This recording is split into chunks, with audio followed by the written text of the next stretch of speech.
Weary. So it goes. Ronald Weary was only 18, was at the end of an unhappy childhood spent mostly in Pittsburgh, Pennsylvania. He had been unpopular in Pittsburgh. He had been unpopular because he was stupid, fat, and mean, and smelled like bacon, no matter how much he washed. He was always being ditched in Pittsburgh by people who did not want him with them. He made Weary sick to be ditched. When Weary was ditched, he would find himself somebody who was even more unpopular than himself. He would horse around with that person for a while, pretending to be friendly, and then he'd find some pretext for beating the shit out of him. It was a pattern. It was crazy, sexy, murderous relationship Weary entered into the people he eventually beat up. He told them about his father's collection of guns and swords and torture instruments and leg irons and so on. Weary's father, who was a plumber, actually did collect such things, and his collection was insured for $4,000. He wasn't alone. He belonged to a big club composed of people who collected things like that. Weary's father once gave Weary's mother a Spanish thumbscrew in working conditions for a kitchen paperweight. Another time, he gave a table lamp whose base was model 1 foot high of the famous Iron Maiden of Nuremberg. The real Iron Maiden was a medieval torture instrument, a sort of boiler which was shaped like a woman on the outside and lined with spikes. The front of the woman was composed of 2 hinged doors. The idea was to put a criminal inside and then close the doors slowly. There were 2 special spikes where his eyes would be. There would be a drain in the bottom to let out all the blood. So it goes. Weary had told Billy Pilgrim about the Iron Maiden, and the drain in her bottom, and what that was for. He had talked to Billy about dum-dums. He told him about his father's deranged pistol, which could be carried in a vest pocket, which was yet capable of making a hole in the man, which a bull bat could fly through without touching either wing. Weary scornfully bet Billy one time that he didn't even know what a blood gutter was. Billy guessed that it was the drain at the bottom of the Iron Maiden. But that was wrong. A blood gutter, Billy learned, was the shallow groove in the side of the blade of a sword or bayonet. Weary told Billy about neat tortures he read about, or seen in movies, or heard on the radio. About other neat tortures he himself had invented. One of the guy's inventions was sticking a dentist drill into a guy's ear. He asked Billy what he thought the worst form of execution was. Billy had no opinion. The correct answer turned out to be this. You stake a guy out on the anthill in the desert, see? He's facing upward, and you put honey all over his balls and pecker, and then you cut off his eyelids, so he has to stare at the sun till he dies. So it goes. Now, lying in the ditch with Billy and the scouts after he had been shot at, Weary made Billy take a very close look at his trench knife. It was government issue. It was presented from his father. It had a 10-inch blade that was triangular in the cross-section. Its grip consisted of brass knuckles. It was a chain of rings through Weary slipped his stubby fingers. The rings weren't simple.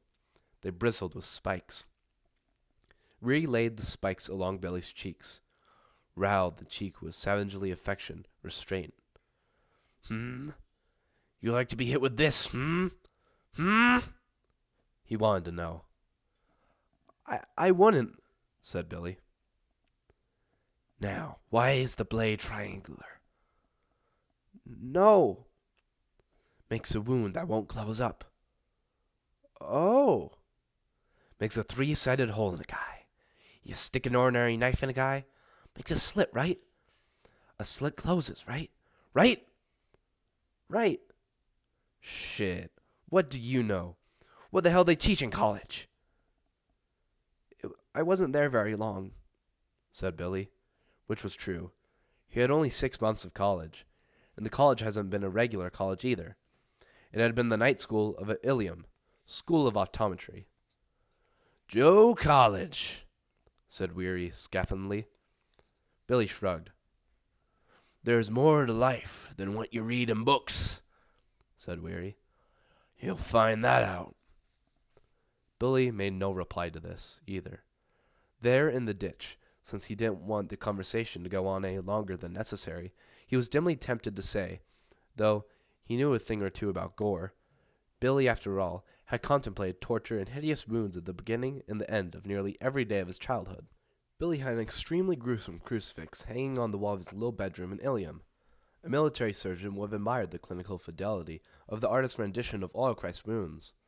The spear wound, the Thor wounds, and the holes that were made by iron spikes. Billy's Christ died horribly. He was pitiful. So it goes. Billy wasn't a Catholic, even though he grew up with the ghastly crucifix on his wall. His father had no religion. His mother was a substitute organist for several churches around town. He took Billy with her whenever she played, taught him to play a little too. She said she was going to join a church as soon as she decided which one was right. She never did decide. She did develop a terrific hankering for a crucifix, though, and she brought one from the Santa Fe gift shop during a little trip the family had made out, west during the Great Depression.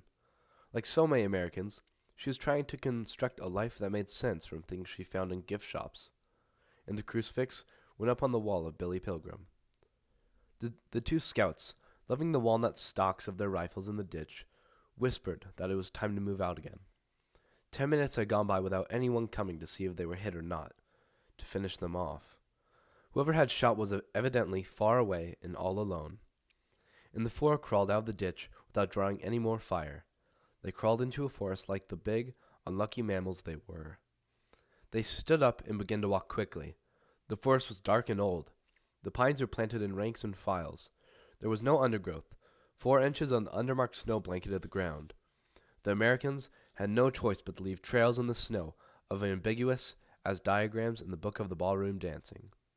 Step, slide, rest. Step, slide, rest.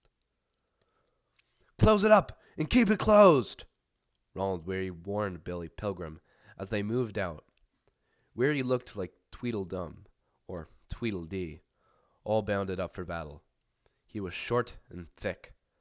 He had every piece of equipment he had ever been issued, every present he received from home: helmet, helmet liner, wool cap, scarf, gloves, cotton undershirt, woolen undershirt, wool shirt, sweater, blouse, jacket, overcoat, cotton underpants, woolen trousers, cotton socks, woolen socks, combat boots, gas mask, canteen mess kit, first aid kit, trench knife, blanket, shelter half, raincoat, bulletproof Bible, a pamphlet entitled Know Your Enemy, another pamphlet entitled Why We Fight, and another pamphlet of German phrases rendered in English phonics, which would enable Weary to ask German questions like, Where is your headquarters? And How many howitzers have you? Or tell them, Surrender, your situation is hopeless, and so on.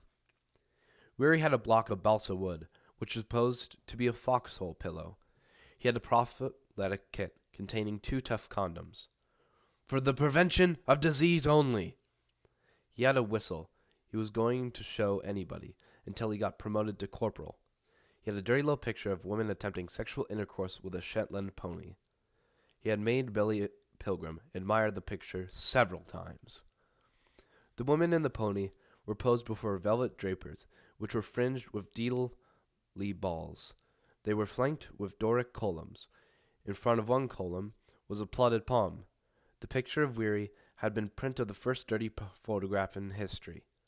The word photograph was first used in 1839, and it was in that year, too, that Louis G.M. Daguerre revealed to the French Academy that an image formed on a silver metal plate covered with a thin film of iodide could be developed in the presence of a mercury vapor. In 1841, only 2 years later, an assistant to Daguerre, Andy Lafleur, was arrested in the Tourles Gardens for attempting to sell a gentleman a picture of the woman and the pony. That was where Weary brought this picture, too. It was the Tourles. Lefebvre argued that the picture was fine art, and that his intention was to make Greek mythology come alive. He was the columns and the potted palm that proved that. Which asks which myth he meant to represent. Lefebvre replied that